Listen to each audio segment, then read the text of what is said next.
Hello, I'm Richard Ridge for Broadway World. Oscar Isaac and Rachel Brosnahan have returned to the stage in Lorraine Hansberry's The Sign in Sydney Brustein's Window, directed by Annie Kaufman. And we're here at BAM's Harvey Theatre to celebrate with the company on opening night.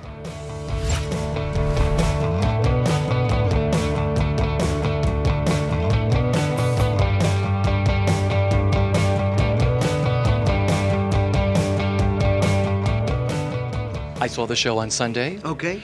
It's one of my favorite plays anyway. Really? Yeah. Tell me why, Beautiful. when you first fell in love with it, what made you say, yes, I have to do this? It is like falling in love. It's hard to say why. I can point to certain things. There was, certain elements that I guess there was like a mirror to things that are happening now. There's obviously the feeling of being fed up with it all, being fed up with the exhortations, with trying to do the right thing, not knowing what the right thing is, saying the wrong thing. All that, and that kind of feeling of giving up a little bit, saying like, I've done what I can. I just want to just go up to the woods and be by myself. And so there's something about that I connected with, and this reckoning that happens because of that. But I think there's just this emotional punch that would hit me every time I read it. There was even a moment there where I was like, you know what, maybe I don't want to put myself through going on stage every night, blah, blah. Let me just read it again. And I read it again, and within a couple pages, I just said, I have to do this. There's just something about Sidney and the way he speaks and the way he feels that I just found too compelling to pass up. I had never heard of this play, which feels embarrassing, before I was asked to do a reading in 2019 with Oscar and Annie and a group of amazing actors. And I read it and thought it was extraordinary. And then we had the opportunity to read it out loud. And it just leapt off the page in ways that I couldn't have imagined, and was funny in ways that I couldn't have imagined. And Lorraine's voice comes through all of these characters so clearly in very different ways. And we did another reading in 2021 and had the opportunity to come on board and jumped at the chance. It's opening night. How do you feel? I mean, I can't believe it. I mean, I'm really pinching myself. It's fantastic. I'm very excited. I'm very excited for my friends and my family to check it out, and for hopefully for this play to just live on in the canon, right next to A Raisin in the Sun. Talk about this glorious production that Annie has directed and has this incredible cast. Amazing cast, amazing cast. I think the perfect cast really for the play, because it's really an ensemble piece, and the incredible cast sort of colors in each of the wonderful characters Lorraine has created. Lorraine is known for painting amazing characters, as we know from A Raisin in the Sun. And this is that on steroids. It's just this incredible ensemble, and each person's sort of a different color of the spectrum. So we're really, really lucky to have not only Oscar and Rachel at the helm, but all the way through to our youngest, Gus Bierney and Julian De Niro. It's amazing.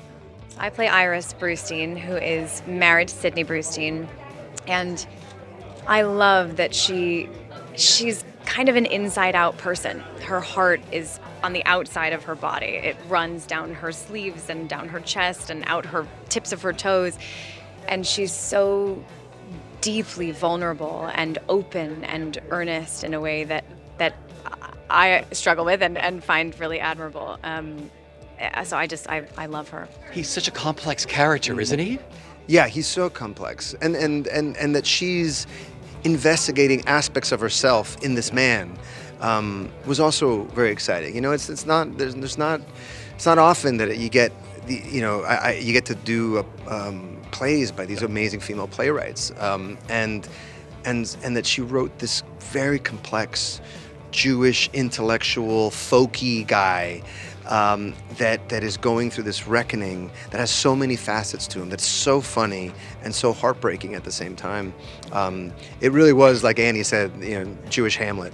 We have a mantra at the Lorraine Hansberry Literary Trust: Lorraine is of the future. Yeah. And the idea is really that we, as an audience, are catching up to her.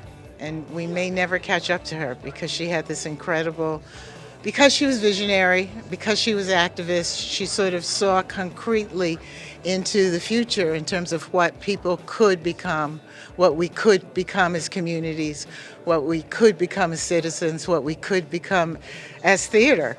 And this play just riffs on that and gives us so much back. So it's rich. Oh God, I feel like the luckiest person on the planet. We've had so much fun. Oscar said last night that this play feels like trying to catch a wave, and that couldn't feel more true, that we've gotten to surf together, to continue the metaphor, I guess, through these last couple months, and it changes every night. It's been a long time for both of us since we were on stage, and so it's just been the greatest gift to get to do this together and with this incredible cast. People say, oh my God, I love Oscar or Rachel from film and TV, and I'm going to see them in something called a play. And they come here and they're introduced to live audiences as we all were. Yeah. And that's got to be the most amazing thing. I mean, it's extraordinary. It's extraordinary. Yeah, they're being introduced to these words and they're being introduced to this art form. Yeah. And it's live, and I feel like they're really, really experiencing what kind of magic that is. Because of your notoriety on film and television, you're introducing a whole new group of audiences to live theater. What that means to you? Oh, everything. I mean, theater is my first true love, and it feels like something that hasn't been as accessible to a lot of people in the last couple of years. I'm really grateful that that we're on Today Ticks and people can rush this show, and it's been really cool to see students come see it and folks who are just dropping in town, and how, however they come in the door, it's been really special. What it means to me is pride and excitement in being able to be one of the instruments in bringing this piece back to life and to shedding light on this forgotten work, really, that hasn't been done nearly enough. And so to be able to kind of lend my voice to that is really exciting.